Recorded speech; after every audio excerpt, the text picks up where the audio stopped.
Hello, welcome back to Ballroom Feed. We are doing our first video in our video series on how to slow dance. In this video, we're going to be teaching you 3 different kinds of ways to hold your dance partner, and you can use that in the rest of this course or just dancing, anything like that. So with that, let's get right into it. Okay, how to hold your dance partner. So the first thing we're going to do is actually how we align to each other. So if we stand in front of each other here, we're actually going to stand a little bit to the left of each other when we set up to dance, okay? We don't stand right in front of one another where you can't see my face right now, because now we're on the same tracks as we dance. So I move myself a little bit to the left so that each other's right foot is in between the other person's feet. And this means we are now left aligned. So we go to walk through or dance and whatnot, we now have space. Even if we were to take the wrong step, we wouldn't necessarily step on each other, so you're much safer now. Step number 2 is we're going to do our practice hold. This is the most basic hold you could use.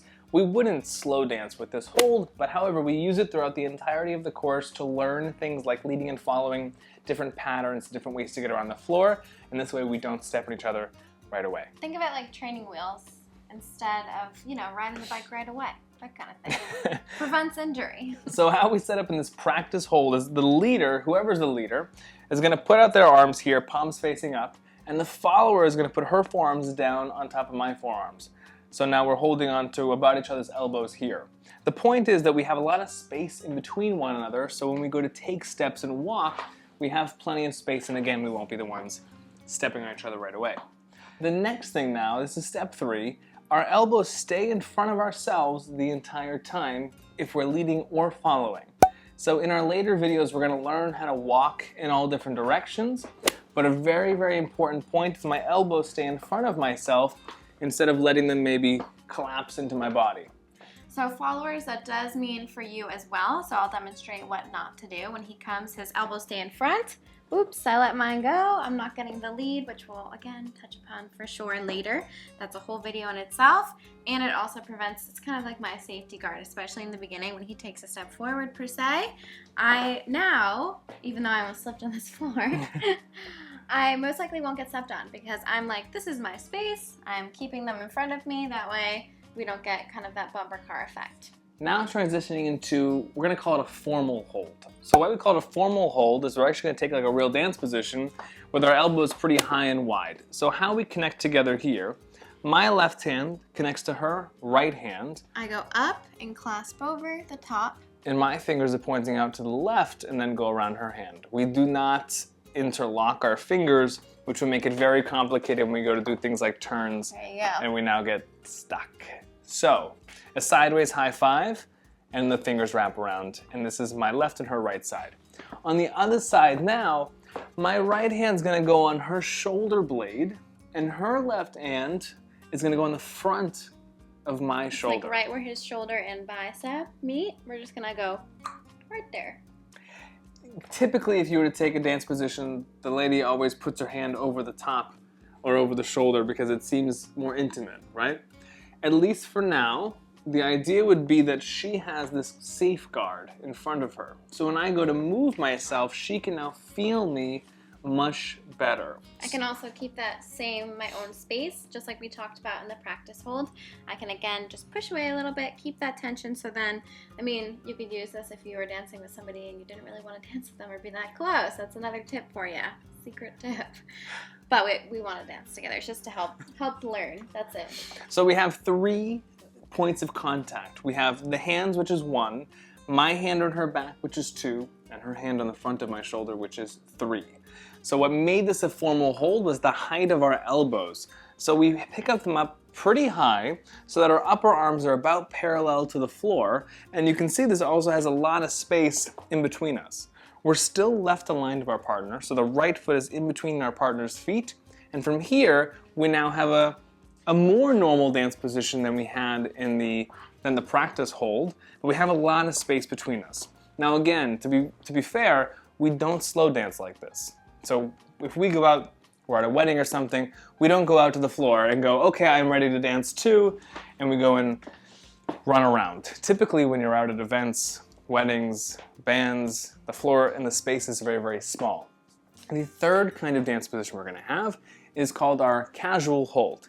So we're going to take our hands the same way we had in the other video. I'll still put my hand on her back. However, in this hold, I can put it slightly lower on her back.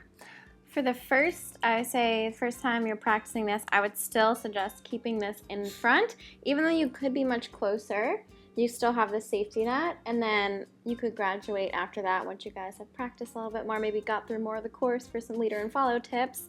You could place it maybe on the back if you wanted to, around the neck, but personally I think this is the most comfortable. Yeah, let's definitely start, as we go to start walking and doing different patterns, start with more conservative holds that give yourself more space and more control. And as you get more comfortable learning all the different steps, you can now make it more intimate as you get more comfortable with each other, so you don't step on one another. Then it gets awkward and kind of uncomfortable. And you ruin the experience. So now that we have our 3 different holds, every time we learn something, we would then start with this practice hold first and get whatever drill we teach you, and then we would graduate to our formal hold, and then we'd graduate to our casual hold, where it's much more intimate, and then we could start to do some of the different dancing things from there. All of those, by the way, you want to make sure you're left aligned of each other, so a good way to start out is just step there, maybe figure it out. This is, not going to happen in real life.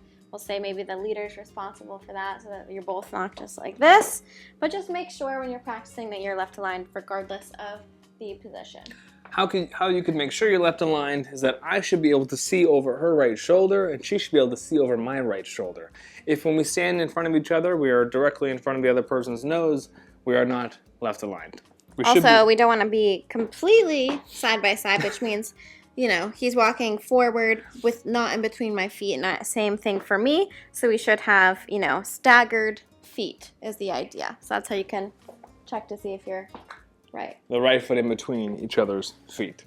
Perfect. So if you're also having trouble when learning some of these things, I would look to the left, we would both look to the left, and this would keep us again left aligned. Some things you will see later on in the course, we'll have some different basics where we move around and change positions. We'll do things like box steps and travel around. We'll be rotating a little bit. We'll do some things like some different turns that we have here. Eventually we'll get all the way down and start to do some dips. And you'll be able to do all these things on the floor, just as comfortable and casual as we can here. We go through it really, really thoroughly. There's 7 different videos throughout this course, and we're always here if you want to reach out for questions and help. And we'd love to be a part of your dancing journey. Yes, thank you so much for joining us today. Hope you did learn something new. Be sure to try this out at home and let us know how it went. If you know anybody who would like to learn how to slow dance, typically when you go out to a wedding or you see your favorite band at a restaurant, there's always a little bit of space on the dance floor for you. And a lot of times most people feel as though they don't have the tools or the confidence in order to get up out of their seat. And hint, maybe you have a significant other who you're always trying to get to dance and won't do it. And then you're like, hey, text it to them, whatever, casual, hey, look at this really cool thing, date idea, pour some wine, put some music on, have a nice time. This is very easy to learn in the comfort of your own home to hopefully build a little bit of confidence and some strategy so that you could take advantage of those opportunities where there's a small piece of you that would like to get up on the floor or somebody else is asking you to get up on the floor. And you might as well have something in your back pocket just in case the situation comes up and you don't want to be left out from all the fun. And you can turn a lot of great events and a lot of great memories into amazing times for you to remember forever. So we're here to help, and we hope you get to experience more things throughout with all these tools. Okay, so if you're looking to find this course, you can follow the link below in the description box. You can head to our website at ballroomfeed.com, and you can go to the Ballroom Feed Pro section, and underneath that you'll see our How to Slow Dance series. And be sure to comment down below what you want to see from us next. Like, and don't forget to subscribe if you enjoy our content. It really helps us out, and it helps us creating more content for you guys. So thank you so much for that.